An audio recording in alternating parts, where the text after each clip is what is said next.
Meu chefe era meu namorado virtual, mas ele não sabia disso. Ele vivia pedindo para nos encontrarmos pessoalmente. Sinceramente, se a gente se visse, talvez eu virasse decoração de parede no dia seguinte.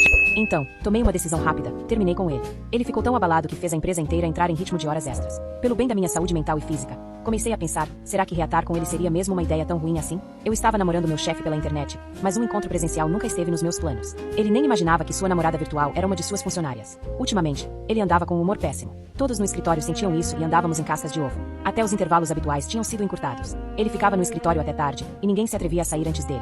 Nossos dias de trabalho se estendiam até às 11 ou 12 da noite. Eu já estava com olheiras profundas. Minha pele parecia pior a cada dia. E provavelmente eu era a única que sabia o verdadeiro motivo daquele mau humor. Ele estava de coração partido. E quem partiu o coração dele, fui eu. Tudo começou há 2 anos, quando encontrei uma postagem nas redes sociais. O autor se perguntava por que não conseguia arrumar uma namorada. Dizia que era homem, tinha 1,87 m de altura, 83 quilos, 25 anos de idade, formado por uma universidade da Ivy League com mestrado em administração e engenharia. Dizia também que era vice-presidente de uma empresa de capital aberto, ganhava $500 mil por ano, tinha casa e carro, e que sua aparência era apenas mediana. E perguntava, qual era o problema? Os comentários estavam cheios de sarcasmo. Uns diziam que ele queria elogios. Outros zombavam, dizendo que ninguém com 25 anos era vice-presidente sem ser herdeiro de alguma empresa familiar. Num tom brincalhão, comentei que talvez o problema fosse a aparência. Disse que ele deveria postar uma foto para a gente julgar. Em seguida, fechei o aplicativo. Poucos minutos depois, recebi uma mensagem privada. Ele perguntou se podia me enviar a foto diretamente. Curiosa, aceitei. Ele mandou. Quase cuspi o café. Ele dizia ser alto, mas a foto fazia parecer ter no máximo 1,50 m. O rosto estava parcialmente coberto pela mão, e o ângulo fazia a cabeça parecer enorme em comparação ao corpo. O cabelo estava todo espetado, como se tivesse usado 1 quilo de gel. Usava óculos de armação preta grossa. A imagem era totalmente desajeitada e nerd. Mas, mesmo com o rosto parcialmente coberto, dava pra ver que seus traços eram bonitos. Lábios, nariz, olhos, tudo bem definido. E, de algum jeito, ele parecia familiar. Resolvi dar uns conselhos. Falei sobre melhorar o visual e a forma de tirar selfies. Sugeri lentes de contato ou óculos sem armação, mudar o ângulo das fotos e trocar as calças justas por modelos pretos mais soltos. Ele agradeceu. No dia seguinte, mandou novas fotos. E no outro também. Ele estava levando minhas dicas a sério. Continuou assim até que pediu para me adicionar no Facebook e queria me enviar um presente. Pensei, se alguém quer me pagar por ajudar, por que não? Mandei meu perfil. Um segundo depois, uma conta conhecida me mandou solicitação de amizade. Olhei a foto e fiquei em choque. Era o meu chefe. Entrei em pânico. Quase aceitei sem querer. Corri para ocultar todas as minhas postagens antigas e verifiquei se meu Facebook já tinha sido vinculado à empresa. Então ele mandou mensagem de agradecimento e transferiu $7 mil pelo MetaPay, chamando de presente voluntário.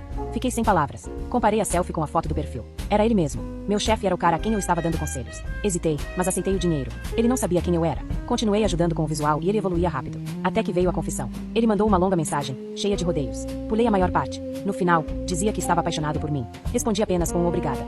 Ele escreveu de volta, confuso. Repetiu que tinha sentimentos por mim. Eu disse de novo que agradecia. Ele insistiu, dizendo que era sério. Eu respondi que agradecia de verdade. Comecei a ter dor de cabeça. Então ele perguntou se eu deixaria me conquistar. Não respondi. No dia seguinte, ele começou a mandar mensagens sem parar. Bom dia, boa tarde, boa noite. Avisos de quando saía para o trabalho, chegava na empresa e começava as tarefas. Ele achava aquilo romântico. Mandei uma mensagem sugerindo que ele pesquisasse como conversar com uma mulher. Ele respondeu com um emoji confuso. Aí algo inesperado aconteceu. Estava vendo um vídeo de academia com um cara bonito e quis mandar para minha melhor amiga. Mas acabei enviando para ele. A mensagem era bem ousada. Ele respondeu com um ponto de interrogação. Quando percebi, já era tarde para apagar. Ele perguntou se aquele era meu tipo. E logo depois mandou um vídeo dele mesmo malhando. Os músculos eram definidos, não exagerados. A pele era clara e lisa. O famoso V-line sumia dentro de uma calça de moletom cinza. Ele usava uma camiseta rosa choque e parecia constrangido. No final do vídeo, seu rosto estava todo vermelho. Pedi mais vídeos. Ele disse que, se eu aceitasse ser namorada dele, me mandaria um por dia. Disse que eu não precisaria mais olhar para homem nenhum. Dinheiro, poder, fama e desejo. As 4 coisas que o mundo mais cobiça. As 3 primeiras nunca me interessaram, mas a última me seduziu. Então aceitei, mas com condições. Nada de relacionamento público, nada de fotos combinando, nada de chamadas de vídeo e, principalmente, nada de encontros ao vivo. Ele concordou, e por 2 anos, fomos um casal virtual. Com o tempo, ele ficou muito mais estiloso. Comecei a curtir as fotos e vídeos. Ele ficava bem com qualquer roupa. Mas então, ele disse que queria me encontrar. Lembrei do nosso acordo. Ele disse que sabia, mas que queria muito me ver. Eu entendi o motivo. Dias antes, depois de uma reunião de ex-colegas, um rapaz se declarou para mim. Recusei, e ele me mandou várias mensagens nojentas. Expus ele nas redes e depois bloqueei. Meu namorado virtual viu. Imaginei que quisesse marcar território. Mas eu tinha meus motivos para manter tudo virtual. Recusei o encontro. Após uma semana de insistência, fiquei irritada e terminei com ele. Ele ficou em choque. Meu celular vibrava com chamadas perdidas. Virei o aparelho com a tela para baixo. Foi aí que minha gerente, Leia, pediu que eu entregasse uma proposta ao Sr. Thompson. Todo mundo sabia que ela gostava do nosso chefe, Benedict Thompson, mas ultimamente vinha evitando ele. Da última vez que tentou se aproximar, ele a repreendeu na frente de todos. Hesitei. Eu estava um cargo abaixo dele. Tecnicamente, seria contra o protocolo falar com ele diretamente. Mas Leia insistiu. Suspirei. Não tinha escolha. Chequei o celular. Ele estava mandando pedidos de desculpa um atrás do outro. Não li nenhum. Queria manter minha posição. Mas depois mandei uma mensagem. Disse que, se ele se comportasse e cumprisse o que prometeu, poderíamos continuar juntos. Ele respondeu na hora. Disse que estava arrependido e prometeu nunca mais quebrar sua palavra. Respirei fundo e bati a porta do escritório. Ele disse para eu entrar. Quando entrei, notei que seu nariz estava vermelho. Tinha chorado. Perguntou se era a proposta e pediu para deixá-la na mesa. Depois disse que eu podia ir, parecia de bom humor. Mais tarde, a proposta voltou com correções. Tive que revisar. Era uma sexta-feira à noite. Todos já tinham ido embora. Fiquei sozinha, trabalhando. Até a recepcionista foi embora. Prometi apagar as luzes e trancar tudo. Por volta das 10 da noite, ouvi a porta da frente abrir. Congelei. Quem chegaria naquela hora? Prendi a respiração. Então vi ele. Benedito entrou e perguntou por que eu ainda estava ali. Respondi que queria aperfeiçoar a proposta naquela noite. Ele disse que ajudaria. Ofereceu-se para explicar as mudanças que queria. Meu coração acelerou. Eu tinha deixado meu Facebook aberto no computador da empresa, lendo as mensagens dele. Não queria que ele visse. Ele se aproximou da minha mesa e perguntou se podia olhar a tela. Entrei em pânico. Ele disse. Esperei um segundo. Depois daquele estranho encontro tarde da noite com Benedito no escritório, as coisas começaram a mudar de forma sutil, quase imperceptível. Ele nunca mencionou nada sobre as mensagens, sobre o Facebook ou sobre o nosso relacionamento online. Pelo menos, não diretamente. Mas notei pequenas mudanças. O jeito como ele me olhava demorava um pouco mais do que o normal. Suas instruções ficaram mais detalhadas, e o tom de voz mais suave quando falava comigo, embora continuasse duro com os outros. Na segunda-feira de manhã, o escritório estava no seu ritmo habitual de estresse e urgência. Leia já fofocava perto da máquina de café com mais duas colegas. Sua voz era baixa, mas seus olhos espiavam discretamente em direção à porta do Benedito. Ouvi fragmentos. Diziam que ele recusou um jantar com investidores, que se negou a dar uma entrevista à imprensa, que estava exausto. Para os outros, ele parecia um homem à beira do colapso. Mas eu sabia a verdade. Fui eu quem puxou o fio. E quanto mais pensava nisso, mais o peso da culpa apertava meu peito. Mantive a cabeça baixa, foquei no trabalho, respondi e-mails, ajustei layouts e revisei a proposta mais uma vez. Mas as mensagens dele voltaram. Não tão intensas quanto antes, mas constantes. Bom dia. Bom almoço. Gostei das revisões. Durma bem. Cada uma chegava em horários regulares, como um relógio. Parei de responder. Não porque eu odiava. Muito pelo contrário. Mas porque eu já não sabia mais onde traçar a linha. Ele era meu chefe. Mas também era o homem que me mandava vídeos se exercitando, todo corado. Era o homem que, sem saber, abriu o coração para alguém que estava bem ali, todos os dias, em sua empresa. O silêncio entre nós cresceu. Mas a tensão não diminuiu. Pelo contrário, só aumentava. Até que, certa manhã, Benedito convocou uma reunião com toda a equipe. Todos estavam sentados na sala principal.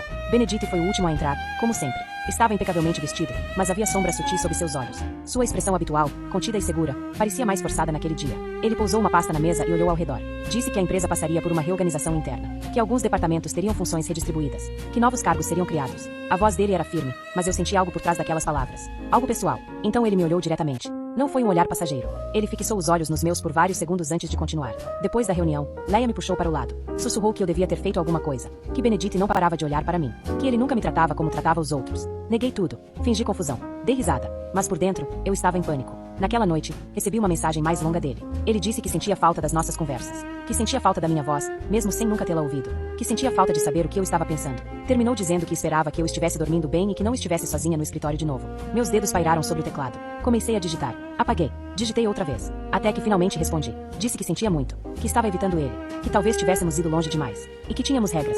E a mais importante era, nada de encontros na vida real. Ele respondeu na hora. Disse que entendia. Mas perguntou se ao menos podia saber meu nome. Meu nome verdadeiro. Meu coração parou por um segundo. Ele não sabia. Depois de 2 anos, ele ainda não sabia. Pensei em mentir. Inventar um nome qualquer. Mas e se ele verificasse algo no sistema da empresa? E se alguém deixasse escapar? E se Leia descobrisse? Escrevi. Você já me conhece. Mas apaguei. Por fim, enviei. Melhor não complicarmos isso.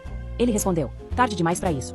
No dia seguinte, ele anunciou as novas atribuições. Eu fui promovida. De repente, comecei a responder diretamente a ele. Leia ficou com a cara de quem engoliu um limão. Ninguém disse nada abertamente, mas eu vi as perguntas nos olhos dos colegas. Por que ela? Por que tão rápido? Por que agora? Passei a trabalhar mais do que nunca. Ficava até tarde. Conferia tudo 2 vezes. Evitava seus olhares. Evitava reuniões privadas, a menos que fossem realmente necessárias. Mas uma noite, quando eu estava saindo do escritório, ele saiu da sala dele e me chamou pelo nome. Congelei. Ele pediu para eu ficar mais alguns minutos. Disse que queria revisar a estratégia da campanha. Era uma razão válida, mas o jeito como ele falou, o modo como me olhou, parecia pessoal. Entrei na sala. Ele não sentou à mesa. Foi até a janela, as mãos para trás, observando as luzes da cidade. Então falou. Você acredita em destino? Hesitei. Ele continuou. Disse que antes achava que o amor era algo previsível. Algo que se podia controlar. Que, se você encontrasse alguém com o perfil certo, com a formação certa, daria certo. Então ele disse. Mas agora acho que o amor é algo irracional. Confuso. Algo que chega de mansinho e muda tudo. Eu não sabia o que responder. Ele se virou para mim. Há alguém com quem tenho conversado há 2 anos. Online. Eu nem sei o nome verdadeiro dela. Mas ela me entende mais do que qualquer pessoa jamais entendeu. Minha respiração travou. Ele deu um passo à frente. Quis encontrá-la. Mas ela recusou. Depois, terminou comigo. E desde então, tudo parece errado. Eu continuei imóvel. Ele se aproximou mais. E agora eu acho que ela está bem na minha frente. Pisquei. Meu coração batia com tanta força que doía. Sussurrei. Você está enganado. Ele me olhou por um longo tempo. Depois assentiu, devagar. Talvez esteja. Então estendeu um pendrive. Leve isso para casa. Revise os arquivos. Amanhã conversamos. E, do nada, virou-se de volta para a janela. Saí da sala tremendo. Naquela noite, abri os arquivos. Eram todos de trabalho. Nada estranho. Mas no final da pasta, escondido entre subpastas, havia mais um vídeo. Cliquei. Era ele, falando direto para a câmera. Se você for quem eu acho que é, então não me arrependo de ter me apaixonado. Só me arrependo de não ter descoberto antes. De não ter insistido mais. De ter deixado regras me impedirem. Ele fez uma pausa. Mas se você não for ela, se essa mensagem cair nas mãos erradas, então ignore tudo que eu disse. Considere apenas uma falha do sistema. Ele sorriu. Um sorriso cansado e torto. Assisti ao vídeo 3 vezes. Depois, apaguei. Na manhã seguinte, cheguei ao trabalho mais cedo. Minha mente estava um caos. Eu não conseguia me concentrar. Toda vez que o via passar, minhas mãos tremiam levemente. Ao meio-dia, recebi uma mensagem. Dele. Vamos dar uma pausa no trabalho. Almoce comigo. Fiquei olhando para a tela. Digitei. Dissemos que não haveria encontros. Ele respondeu. Já quebramos essa regra. Qual o problema de quebrar mais uma? Não respondi. Mas, à 1h da tarde, entrei no restaurante do outro lado da rua. E ele já estava lá, esperando. Quando me viu, levantou-se. Sorriu. E, pela primeira vez, aquilo pareceu real. Sem telas. Sem apelidos. Sem condições. Só ele. E eu. O restaurante estava mais silencioso do que eu esperava. Num canto reservado, Benedito estava sentado com o paletó dobrado ao lado. A mesa já tinha 2 copos de água e os cardápios empilhados no centro, intocados. Ele parecia calmo. Calmo demais. Hesitei na entrada. Minhas pernas estavam rígidas, mas ainda assim me moveram, passo a passo. Quando cheguei até ele, ele se levantou educadamente. Seus olhos procuraram alguma confirmação nos meus. Não dei nenhuma. Sentei na cabine, mantendo uma postura neutra. Ele se sentou à minha frente, os dedos entrelaçados sobre o cardápio. Nenhum de nós falou de imediato. O silêncio entre nós era denso, carregado de verdades não ditas. Finalmente, ele quebrou o silêncio. Eu não tinha certeza se você viria. Olhei para o cardápio. Nem eu. Ele assentiu, aceitando a resposta sem insistir. O garçom veio e anotou nossos pedidos. Benedito pediu algo simples, salmão grelhado, sem acompanhamentos. Eu pedi uma salada que provavelmente nem tocaria. Assim que o garçom saiu, ele se recostou levemente. Eu falei sério no vídeo. Continuei olhando para a condensação que escorria pelo meu copo. Eu apaguei o vídeo, disse. Ele sorriu, de leve. Mesmo assim, você assistiu. Não adiantava negar. Ambos sabíamos a verdade, mesmo que ela vivesse nas sombras das palavras. Eu não sei o que é isso, confessei. Nem o que você espera de mim. Ele cruzou os braços sobre a mesa. Eu não espero nada. Só queria ter a chance de me sentar na sua frente, sem uma tela entre nós. Olhei para ele. E depois? O que acontece agora? Ele deu de ombros. Isso depende de você. A comida chegou, mas nenhum de nós tocou nos pratos de imediato. Fiquei olhando para as folhas de alface e as fatias brilhantes de tomate. Durante 2 anos, imaginei muitas coisas. Imaginei as mãos dele, sua voz, o jeito que ele sorriria se eu fizesse um comentário sarcástico. Mas nunca imaginei essa paz estranha. Nunca imaginei que o homem que me mandava vídeos tímidos da academia um dia se sentaria à minha frente com tanta calma, como se fizéssemos isso há anos. Perguntei, por fim, por que eu? Ele piscou. Como assim? Por que você insistiu comigo? Por que confessou para alguém que nunca tinha visto? Ele respirou fundo. Porque você foi honesta. Todo mundo queria me consertar, ou me bajular, ou me ignorar. Mas você me desafiou. Me deu conselhos de verdade. Foi sarcástica, direta. E, de algum jeito, suas palavras pareciam um lar. Meu peito apertou. Mas isso foi há 2 anos, falei. As pessoas mudam. Ele assentiu. Então mude comigo. A frase foi simples. Sem declarações dramáticas. Sem promessas. Apenas um convite. Uma escolha. Saímos do restaurante separadamente. Voltei ao escritório antes dele. Fingi que nada tinha acontecido. Mas, daquele dia em diante, as linhas entre nossas 2 identidades começaram a se apagar. Ele parou de enviar vídeos. E eu parei de pedir. Em vez disso, começamos a conversar pessoalmente. Coisas pequenas no início. Comentários sobre apresentações. Sugestões sobre layouts. Mas havia uma certa leveza. Um entendimento silencioso entre nós. Leia percebeu. É claro que percebeu. Começou a me observar com mais atenção. Seus sorrisos ficaram mais tensos. Seus elogios, mais carregados de veneno. Dava para ver que ela tentava montar um quebra-cabeça que só fazia sentido para quem sabia o que estava por trás da cortina. Certa noite, ao sair do escritório, ela me cercou perto do elevador. Você se acha esperta, né? Olhei para ela com um ar de confusão fingida. Do que você está falando? Ela inclinou a cabeça. Do Benedito. Eu vi como ele olhou para você na reunião. Acha que ninguém percebe? Fiquei em silêncio. Ela riu, sem nenhuma alegria. Aproveita enquanto dura. Homens como ele sempre perdem o interesse depois que conseguem o que querem. As palavras dela ecoaram no elevador, como uma maldição. Naquela noite, deitada na cama, fiquei encarando o teto. As paredes do meu apartamento pareciam menores que o normal. E, pela primeira vez desde aquela mensagem de 2 anos atrás, me perguntei o que eu realmente queria. Queria ser namorada dele? Queria ser funcionária dele? Queria ser as 2 coisas. Ou nenhuma. Na manhã seguinte, Benedito já estava no escritório quando cheguei. Deixei um relatório em sua mesa e me virei para sair. Mas ele me chamou. Você tem 1 minuto. Assenti e entrei. Ele apontou para a cadeira à sua frente. Sente-se. Obedeci. Ele parecia sério. Quase nervoso. Preciso te perguntar algo. E quero que seja honesta. Me preparei. Pode perguntar. Você se arrepende? Ele perguntou. De tudo. Das mensagens. Do sigilo. Da distância. De nós. Olhei para minhas mãos. Estavam dobradas com perfeição no meu colo. Tantos pensamentos giravam na minha cabeça. Tantos sentimentos. Mas, quando finalmente falei, fui direta. Não, eu não me arrependo. Mas eu tenho medo. Ele assentiu lentamente. Eu também. O silêncio entre nós era diferente dessa vez. Não era pesado. Nem desconfortável. Era verdadeiro. Começamos a nos ver mais fora do trabalho. Jantares discretos. Caminhadas noturnas. Ainda sem demonstrações públicas. Nada de mãos dadas no escritório. Mantínhamos a relação privada. Sagrada. Mas segredos têm o péssimo hábito de virem à tona. E um dia, tudo mudou. Tudo começou com uma foto vazada. Uma imagem borrada de nós 2 em frente a um restaurante. Sem toques. Sem beijos. Apenas próximos demais. A foto se espalhou pela empresa como fogo em palha seca. Leia foi a primeira a me confrontar. Então é verdade, disparou. Você está mesmo subindo na vida pela cama. Fiquei firme. Você não sabe nada sobre mim. Ela riu. Nem ele sabe, respondeu, com veneno na voz. Relatei o ocorrido ao RH, mas o estrago já havia começado. Sussurros pelos corredores. Silêncios constrangedores nas reuniões. As pessoas deixaram de me incluir nos grupos de conversa. Convites para o almoço desapareceram. Meu mundo começou a encolher. Benedite me chamou em sua sala. Posso fazer uma declaração pública? Ele ofereceu. Esclarecer tudo. Dizer que isso começou antes mesmo de você trabalhar aqui. Balancei a cabeça. Isso só vai piorar. Vão dizer que você está protegendo a sua preferida. E o que fazemos, então? Esperamos. E foi o que fizemos. Mas a tensão crescia. Eventualmente, o conselho se envolveu. Começaram a fazer perguntas. Levantar preocupações. Temiam pela imagem da empresa, pela ética, pelo favoritismo. Benedite se manteve firme. Recusou me rebaixar. Recusou me demitir. Mas pediu que eu me afastasse temporariamente. Deixe-me consertar isso, ele disse. Me dê um tempo. Então me afastei. Esvaziei minha mesa. Peguei meus pertences. E deixei o prédio sem olhar para trás. Foi como abandonar uma parte de mim mesma. Mas, às vezes, para proteger algo frágil, é preciso colocá-lo fora de alcance. Ao menos por um tempo. O primeiro dia da minha licença parecia surreal. Acordei no mesmo horário de sempre. Me vesti como se fosse trabalhar e fiquei parada na cozinha, segurando uma caneca de café que eu nem pretendia beber. Meu celular estava mudo sobre a bancada. Sem mensagens de bom dia. Sem atualizações. Nenhuma instrução de Benedite. Pela primeira vez em anos, eu era só eu. Não uma funcionária. Não uma namorada virtual. Não um segredo. Apenas uma mulher em um apartamento silencioso, sem rumo claro. O silêncio era ensurdecedor. Decidi me manter ocupada. Organizei gavetas, limpei atrás da geladeira, reorganizei os livros que nunca tive tempo de ler. Até reguei uma planta que estava morrendo havia semanas. Mas meus pensamentos sempre voltavam ao escritório. Ao jeito como Benedite me olhou naquele último dia. Calmo por fora, despedaçado por dentro. Alguns dias depois, recebi uma mensagem dele. Pensando em você. Só isso. Sem emoji. Sem floreios. Apenas aquelas 3 palavras. Fiquei encarando a tela por muito tempo antes de responder. Também sinto sua falta. Ele não respondeu de imediato. As horas passaram. Imaginei ele em sua mesa, cercado de documentos, colegas evitando seu olhar, Leia fingindo inocência. Quando a resposta chegou, foi direta. Eu vou consertar isso. Mas o tempo passou devagar. Meu nome continuava a circular na empresa, agora como sussurro e especulação. Alguns diziam que eu tinha sido demitida. Outros achavam que eu estava grávida. Um rumor chegou a sugerir que eu tinha chantageado Benedite para conseguir uma promoção. Cada versão mais absurda que a anterior. Enquanto isso, eu apenas esperava. Numa noite, recebi um pacote. Sem remetente. Dentro, uma caixa de trufas de chocolate da minha boutique favorita. Eu nunca tinha contado a ele sobre esse lugar. Nem online. Mas uma vez, muito tempo atrás, durante uma conversa de madrugada, mencionei que passava por lá todos os dias antes do trabalho, sempre pensando em parar, mas nunca tendo tempo. Ele lembrou. Não havia bilhete. Só os chocolates. Comi um, depois outro. E chorei. Naquele fim de semana, visitei meus pais. Perguntaram por que eu parecia cansada. Menti, dizendo que estava apenas tirando um tempo do trabalho. Minha mãe se ofereceu para me apresentar a alguém do círculo do clube do livro dela. Sorri com educação e recusei. Senti falta dele. Não apenas do chefe, mas do homem que mandava vídeos desajeitados de academia. Do homem que agradeceu quando mudei seus óculos. Do homem que entrou na minha vida por causa de um comentário honesto na internet. 2 semanas se passaram. Depois 3. Na quarta segunda-feira, recebi outra mensagem. Amanhã, sala do conselho, 9 da manhã. Esteja lá. Sem explicações. Sem detalhes. Não sabia se sentia esperança ou medo. Nem sabia se eu tinha permissão para entrar no prédio. Mas na manhã seguinte, vesti minha melhor blusa, arrumei o cabelo e entrei na empresa como se ainda pertencesse àquele lugar. Na recepção, a atendente me olhou surpresa, mas não disse nada. Assenti com a cabeça e segui. O elevador até o último andar parecia eterno. Cada dia era um passo rumo ao desconhecido. Quando cheguei à sala do conselho, a porta estava fechada. Ouvi vozes lá dentro. Esperei. Então ela se abriu. Benedite estava lá, impecável, sério. Entre, ele disse. Entrei. O conselho completo estava presente. 11 membros, todos mais velhos, todos me observando com olhares neutros. Leia também estava lá, sentada no fundo com um sorriso arrogante.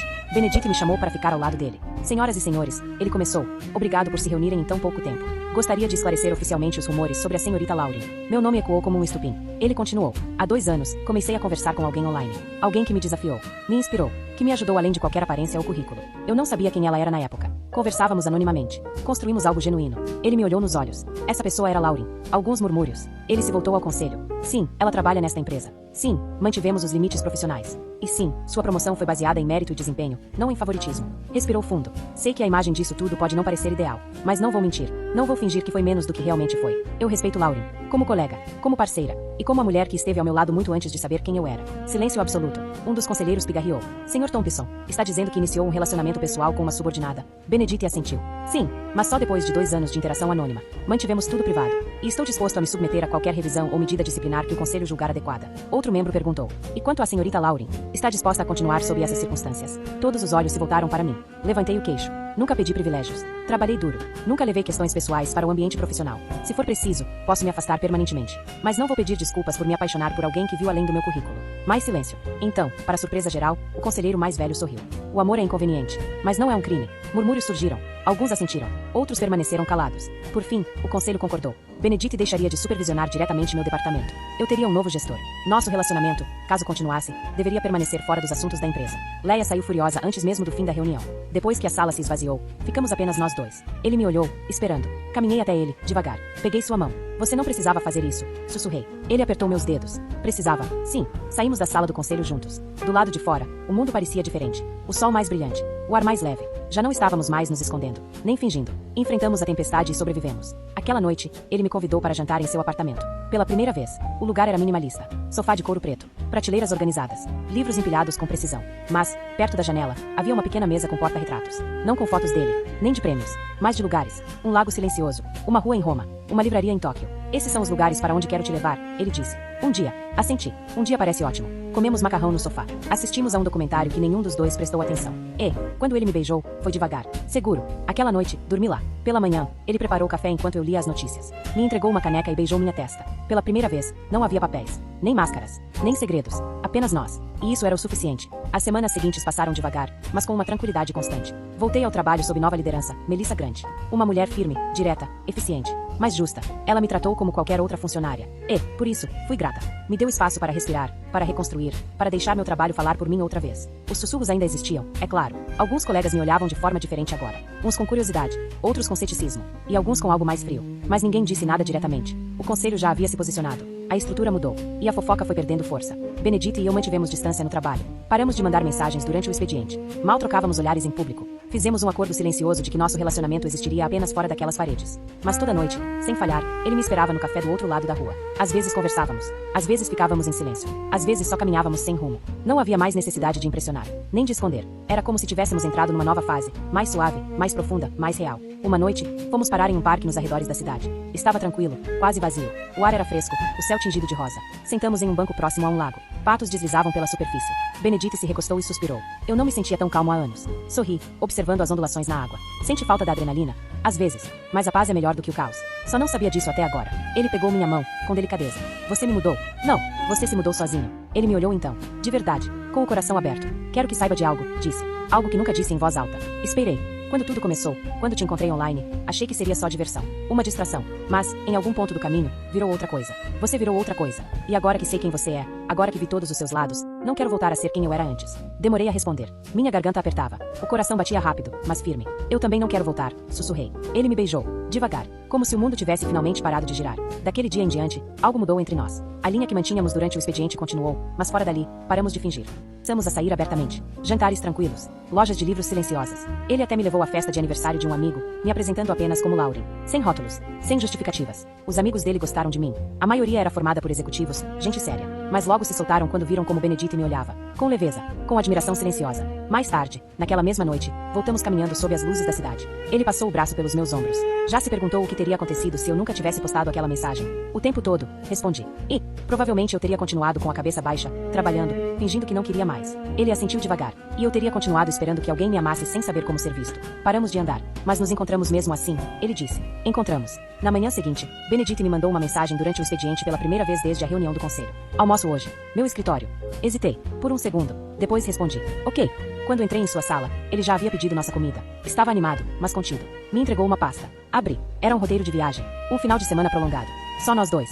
Fora da cidade. Você precisa de uma pausa, ele disse. E eu quero passar um tempo com você. Sem trabalho. Sem regras. Só nós. Sorri. Para onde vamos? Um lugar com ar limpo, manhãs silenciosas e sem sinal de celular. Ri. Isso soa. Perfeito. Partimos numa sexta-feira. Uma cabana perto de um lago, cercada por pinheiros e águas calmas. O céu parecia infinito. Cozinhamos juntos, fizemos trilhas longas, lemos perto da lareira. Ele me perguntou sobre minha infância. Contei sobre a vez em que tentei fazer biscoitos e quase coloquei fogo na cozinha. Ele riu até as lágrimas escorrerem. Perguntei sobre sua família. Ele disse que a mãe faleceu quando ele era adolescente e que desde então, aprendeu a carregar as coisas sozinho. Peguei sua mão e fiquei em silêncio. Ele não precisava de palavras, só de presença. Numa das noites, sentamos na varanda, enrolados em cobertores, observando as estrelas. Você já esteve apaixonado antes? Ele perguntou. Balancei a cabeça. Não assim. Ele suspirou. Eu também não. Quando voltamos para a cidade, tudo parecia diferente. Não apressado, nem barulhento. Apenas, claro, nossa conexão havia se aprofundado. Não por gestos grandiosos, mas pelo silêncio. Pela compreensão mútua. Mas a vida sempre testa aquilo que parece firme. Na semana seguinte, uma jornalista me procurou. O e-mail era educado, mas invasivo. Dizia que estava escrevendo uma matéria sobre relacionamentos no ambiente de trabalho e queria incluir um estudo de caso. Tinha ouvido falar de mim, de Benedito. Pediu uma declaração. Fechei o notebook e fiquei olhando pela janela. Mais tarde, contei a Benedict. Ele não entrou em pânico. Não me mandou me esconder. Apenas assentiu e disse: vamos lidar com isso. O artigo saiu 2 semanas depois. Surpreendentemente neutro. Descrevia os fatos. A decisão do conselho. As mudanças organizacionais. Sem sujeira. Sem escândalo. Apenas uma história sobre limites, desafios e transformação. Mas a internet não liga para os fatos. A sessão de comentários era cruel. Ela deve ter seduzido ele para conseguir promoção. Típico golpe de interesseira. Ele se apaixonou por um rostinho bonito e jogou a carreira no lixo. Parei de ler. Benedict me disse para ficar offline. Focar no mundo real. Mas o ruído entrou. No trabalho, algumas pessoas passaram a me evitar. Outras me olhavam como se eu fosse de vidro, prestes a quebrar. Melissa me chamou. Você está bem? Ela perguntou. Menti. Estou. Sim. Ela assentiu. Se ficar demais, me avise. Os dias passaram borrados. Mantive a cabeça baixa. Entreguei relatórios impecáveis. Respondi e-mails antes mesmo de serem enviados. Trabalhei mais do que nunca. Benedict mantinha distância no escritório. Mas toda noite, me abraçava como se eu fosse a única coisa que fazia sentido. Numa dessas noites, após o jantar, olhei para ele e perguntei: isso vai nos quebrar? Ele segurou minha mão. Não, pode até nos entortar. Mas quebrar? Não. Eu queria acreditar. Ainda quero. Parei de checar os comentários, de ler os artigos, de medir meu valor pelos sussurros nos corredores ou pelos olhares de colegas que congelavam quando eu passava. Mas mesmo tentando calar o mundo, algo dentro de mim começou a mudar. Não era dúvida sobre Benedict, nem vergonha sobre o que vivemos. Era a exaustão, daquela que entra nos ossos quando parece que cada suspiro está sendo julgado. Eu me esforcei tanto para construir uma versão de mim forte, silenciosa, intocável. Agora, essa versão tinha rachaduras. Não porque fracassei, mas porque usei amar alguém num lugar onde o amor não deveria existir. Certa manhã, cheguei cedo e sentei na sala de descanso com uma xícara de chá. O sol mal havia nascido no horizonte da cidade. O prédio estava quieto, pacífico. Por um breve momento, me permiti sentir normal de novo. Então Leia entrou. Ela não pareceu surpresa ao me ver. Caminhou até a máquina de café sem dizer nada. Pensei em sair, mas algo me segurou. Ela serviu seu café, depois se virou para mim. Eu estava aqui muito antes de você, ela disse. Eu sei. Ele costumava sorrir para mim de manhã. Costumava perguntar minha opinião sobre as coisas. Você acha que isso só aconteceu porque você é especial. Mas poderia ter sido qualquer uma. Talvez, eu disse. Mas não foi. Ela me encarou, com o maxilar tenso. Você não é melhor do que eu. Eu nunca disse que era. Ela bufou e saiu. Fiquei olhando para minha xícara, com o chá já frio e amargo. As palavras dela ficaram comigo, não porque eu acreditasse nelas, mas porque me lembraram que nada disso tinha sido fácil. Para ninguém. Mais tarde, naquele mesmo dia, Melissa me entregou uma nova tarefa. Uma proposta de expansão internacional que exigiria a coordenação entre 3 departamentos. Ela disse que confiava em mim para liderar. Eu aceitei. Parecia um ponto de virada. Não uma redenção, nem uma recompensa. Apenas responsabilidade. E isso já era suficiente. Nas semanas seguintes, mergulhei no projeto. Horas longas. Reuniões nos fins de semana. Relatórios detalhados. Mal via Benedict, e quando via, era de passagem. Um aceno de cabeça. Um sorriso discreto. Um olhar compartilhado em meio a uma sala cheia. E, de alguma forma, isso só fazia com que eu sentisse mais falta dele. Numa sexta-feira à noite, após mais um dia de 14 horas, voltei para meu apartamento e encontrei um pequeno envelope colado na porta. Dentro havia apenas um pedaço de papel, escrito à mão. Sinto sua falta. Venha me encontrar. Havia um endereço. Não era o apartamento dele, nem o escritório. Curiosa e exausta, peguei um táxi. Era uma cobertura, daquelas privadas, no alto de um prédio no centro da cidade. Ele estava de pé perto da borda, olhando para o horizonte, uma garrafa de vinho em uma das mãos e 2 taças em uma mesa atrás dele. Quando me viu, ele sorriu. Achei que você tinha esquecido como tirar uma folga, disse. Caminhei até ele e aceitei a taça que me ofereceu. Quase esqueci. Sentamos juntos em silêncio, com a cidade se estendendo abaixo de nós como um mapa de tudo que havíamos sobrevivido. O ar era fresco, e as estrelas mal visíveis por trás do brilho dos prédios altos. Ele finalmente falou. Tenho pensado. Isso parece perigoso. Ele riu baixinho. Tenho pensado sobre o que vem a seguir. Para nós. Ele assentiu. Podemos continuar assim. Jantares discretos. Finais de semana roubados. Vidas separadas.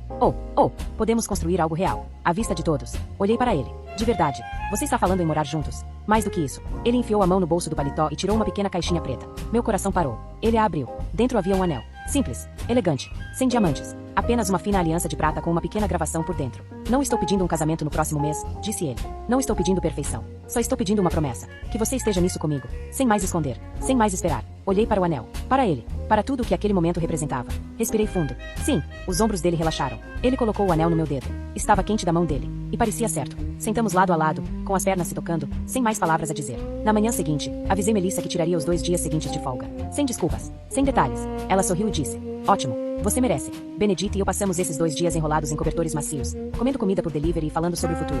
Onde você se vê em 5 anos? Perguntei. Ele respondeu. Em uma casa pequena, com livros demais, um cachorro preguiçoso e você na cozinha fingindo que sabe cozinhar. Eu ri. Você sabe que eu queimo até a torrada. Eu comeria mesmo assim. Ele se inclinou e beijou minha têmpora. Eu vejo você feliz. E o que você vê para você? Eu vejo você reclamando dos meus cabelos brancos e tentando me convencer a pintá-los. Ele sorriu. Combinado. Fizemos uma lista. Não uma lista de desejos. Nem uma lista de metas. Apenas uma lista de momentos que queríamos viver. Visitar a livraria em Tóquio. Beber vinho na Toscana. Construir uma estante juntos. Discutir sobre qual filme assistir. Levar chuva em Paris. Cultivar algo. Uma planta. Um pé de limão. Talvez até uma família. No fim da lista, ficamos em silêncio. Ele disse: você sabe que isso não vai ser fácil. Eu sei, mas eu não tenho mais medo. Nem eu. Pela primeira vez, não precisávamos falar por telas. Nem nos esconder atrás de apelidos ou condições. Éramos apenas duas pessoas que se encontraram da forma mais inesperada. E estávamos prontos. A primeira segunda-feira após nosso noivado parecia quase surreal. Nada havia mudado no escritório. E ainda assim, tudo havia mudado. Caminhei pelos mesmos corredores, passei pelas mesmas mesas, cumprimentei as mesmas pessoas. Mas havia uma certeza tranquila em meus passos agora, uma firmeza que eu não sentia havia muito tempo. O anel no meu dedo era discreto, quase invisível, a menos que olhassem com atenção. Mas eu o sentia em cada movimento. Não era um símbolo de vitória nem uma prova de status. Era apenas um lembrete de que algo que antes parecia impossível havia se tornado silenciosamente real. Benedite e eu ainda mantínhamos os limites no trabalho. Tudo permanecia profissional, ao menos na superfície. A única diferença agora era o modo como nos olhávamos quando ninguém estava vendo. Já não havia tensão no silêncio. Havia leveza, confiança. Ainda assim, havia quem não aceitasse o que havia acontecido. Leia, por exemplo, me evitava completamente. Eu não sentia mais raiva dela, apenas cansaço. Passei tempo demais me preocupando com o que pessoas como ela pensavam de mim. Agora, eu não tinha mais energia para isso. Melissa me chamou em sua sala uma tarde. Ela me entregou um envelope. Sua avaliação de desempenho, disse. Abri. Tudo estava marcado como excelente. Nenhuma observação sobre comportamento ou postura. Apenas notas sobre consistência, liderança e qualidade do trabalho. Ela se recostou na cadeira. Você conquistou seu lugar aqui. Não deixe ninguém fazer você sentir que não. Obrigada, respondi baixinho. Ela me observou por um instante. Também queria te contar uma coisa. Eu já tive um relacionamento com alguém do trabalho. Faz muito tempo. Não deu certo. Mas não é por isso que estou te contando. Então por quê? Porque eu deixei o medo do que as pessoas poderiam dizer arruinar algo que era bom. Saí da empresa. Comecei do zero. Levei anos para parar de me perguntar o que teria acontecido se eu simplesmente tivesse ficado. Assenti devagar. Eu não vou a lugar nenhum, disse. Ótimo. Ela sorriu e voltou ao trabalho. Saí dali me sentindo um pouco mais leve. Naquele fim de semana, Benedite e eu visitamos meus pais. Minha mãe já sabia de tudo, claro. Fingiu surpresa ao ver o anel, mas dava para notar que esperava por esse momento. Ela me abraçou apertado. Depois, puxou Benedite para aquele tipo de abraço que só alguém tentando muito demonstrar aprovação consegue dar. Meu pai foi mais contido. Sentou-se diante de Benedite na mesa do jantar, observando em silêncio. Mas, no meio da refeição, serviu a ele uma segunda taça de vinho e perguntou algo sobre estratégia de negócios. Para meu pai, aquilo equivalia a uma bênção. Mais tarde, a sós, perguntei a Benedite como ele se sentiu. Como se estivesse em um tribunal. Brincou. Você foi aprovado. Por pouco. Rimos, e aquele som pareceu algo limpo. Algo conquistado. À noite, falamos novamente sobre o futuro. Ele perguntou, você quer um casamento grande? Balancei a cabeça. Quero algo simples. Só com as pessoas que importam. E filhos? Um dia. Ficamos deitados em silêncio, lado a lado, cada um perdido em seus próprios pensamentos. Então ele disse, nunca imaginei essa vida. Nem por um segundo. Mas agora não consigo imaginar outra. Nem eu. O trabalho voltou a ser rotina. Projetos. Prazos. Apresentações. Minha equipe cresceu. Comecei a orientar alguns dos funcionários mais jovens. Uma deles, uma estagiária tímida chamada Clara, me lembrava muito a mim mesma quando comecei. Reservada, focada, ansiosa para provar seu valor. Um dia, ela me pediu para conversar em particular. É verdade, sussurrou. Sobre você e o Sr. Thompson? É verdade, respondi. Ela abaixou os olhos, constrangida. Me desculpa, não queria ser intrometida. As pessoas falam, e eu só queria saber se ainda dá para acreditar que trabalhar duro vale a pena. Ou se tudo é sobre quem você conhece. Olhei para ela com atenção. Conquistei tudo o que tenho com muito esforço. Mas sim, me apaixonei por alguém que, tecnicamente, eu não deveria. E isso complicou as coisas. Mas não definiu meu valor. O meu trabalho definiu. Ela assentiu lentamente. Obrigada. Era só isso que eu precisava ouvir. Depois que ela saiu, fiquei sentada à minha mesa pensando em como as histórias se distorcem com facilidade. Como o amor pode ser confundido com manipulação. Como as pessoas são reduzidas a boatos em questão de segundos.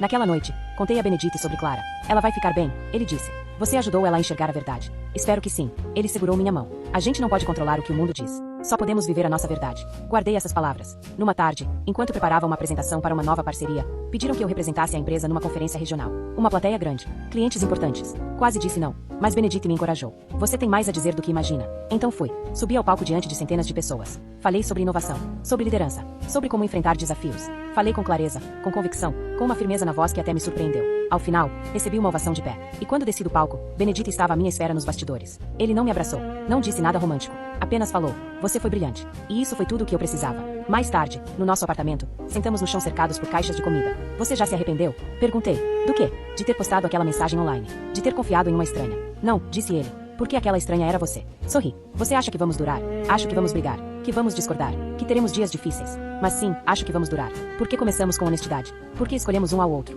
Porque construímos algo a partir do caos. E ainda estamos construindo. A primavera chegou devagar, como se testasse a paciência da cidade. As árvores do lado de fora do escritório começaram a florescer, com delicados tons de rosa e branco surgindo pelas calçadas. Parecia simbólico. como se a cidade estivesse se desfazendo do antigo, abrindo espaço para o novo. E nós também. Fazia quase um ano desde que Benedict e eu deixamos de ser anônimos. Desde que saímos de trás da segurança das telas e mensagens. Desde que paramos de fingir que éramos apenas dois desconhecidos unidos por uma coincidência. Agora, estávamos planejando uma vida. Não uma fantasia. Nem uma versão editada para postar nas redes sociais. Uma vida real. Com listas de compras e colheres de café. Com dias difíceis e rotinas compartilhadas. Com um amor que crescia em silêncio. Enraizado na verdade, não na performance. O casamento foi pequeno. Apenas 30 pessoas. Familiares, alguns amigos próximos e 2 colegas de trabalho que nos apoiaram quando tudo ficou complicado. Escolhemos um jardim nos arredores da cidade. Tinha um único carvalho no centro e luzes penduradas que dançavam ao vento. Usei um vestido simples. Ele, um terno azul marinho. Sem enfeites. Sem discursos. Quando caminhei até ele no altar, ele me olhou como se nunca tivesse me visto antes. E, ao mesmo tempo, como se sempre tivesse me conhecido. Os votos foram curtos. Pessoais. Ele disse: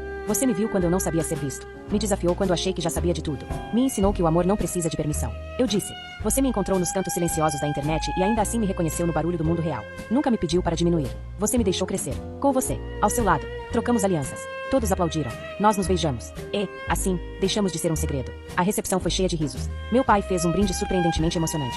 Minha mãe chorou baixinho no guardanapo. A irmã mais velha de Benedict me puxou de lado e disse: "Você não tem ideia de quanto tempo esperei para ver ele sorrir assim." Dançamos sob as luzes. Sem perfeição, sem elegância, mas com sinceridade. Naquela noite, nos hospedamos em um hotel tranquilo à beira de um lago. Só nós dois, deitados no escuro. Perguntei: "Você já pensa em como tudo começou?" "O tempo todo," ele disse. "Você acha que a gente teria se encontrado na vida real? Eventualmente. Mas acho que precisávamos daquele espaço, daquela distância, para ver quem éramos antes de ver um ao outro." Sorri no escuro. "Você sente falta da versão online de mim?" Ele se virou para mim. Ela era inteligente, sarcástica, honesta. Eu gostava dela. E dessa versão aqui, gosto mais ainda. Mesmo com cabelo bagunçado e bafo de manhã, principalmente dessa. Eu ri. Ele me puxou para mais perto. Na manhã seguinte, fizemos panquecas. Queimamos a primeira leva. Comemos mesmo assim. E a vida seguiu. De volta ao trabalho, fomos cuidadosos. Não porque estivéssemos escondendo algo, mas porque respeitávamos o espaço que nos moldou. Benedict já não supervisionava mais no departamento. Trabalhamos em projetos diferentes. Íamos às reuniões preparados. Saíamos separadamente. Mas, às vezes, no fim do dia, saíamos do prédio juntos. E isso, também, era suficiente. Os anos passaram. Viajamos. Brigamos. Fizemos as pazes. Decoramos nosso apartamento com livros demais. Plantamos um pé de limão que nunca cresceu reto. Aprendemos a viver lado a lado sem perder quem éramos. Numa tarde chuvosa, encontrei a mensagem antiga. Aquela que ele postou online e que deu início a tudo. "Por que eu não consigo arrumar uma namorada?" Li novamente. Todos os detalhes. A altura. Os diplomas. O salário. Sorri. Enviei para ele um print da tela. A resposta veio rápido. "Ainda procurando por ela?" Respondi. "Ela está fazendo chá na cozinha. Você é que está ocupado demais no celular para notar." Um minuto depois, ele entrou, beijou o topo da minha cabeça e disse: "Encontrei. O amor, eu aprendi, nem sempre começa com fogos de artifício. Às vezes, começa com um comentário, uma piada, um desafio. Às vezes, começa com 2 pessoas que nunca imaginaram se encontrar. E, se tiverem sorte, isso cresce em algo mais forte que fofoca, mais alto que a dúvida, mais suave que o medo. Cresce em algo que se chama vida. Uma vida real. A nossa."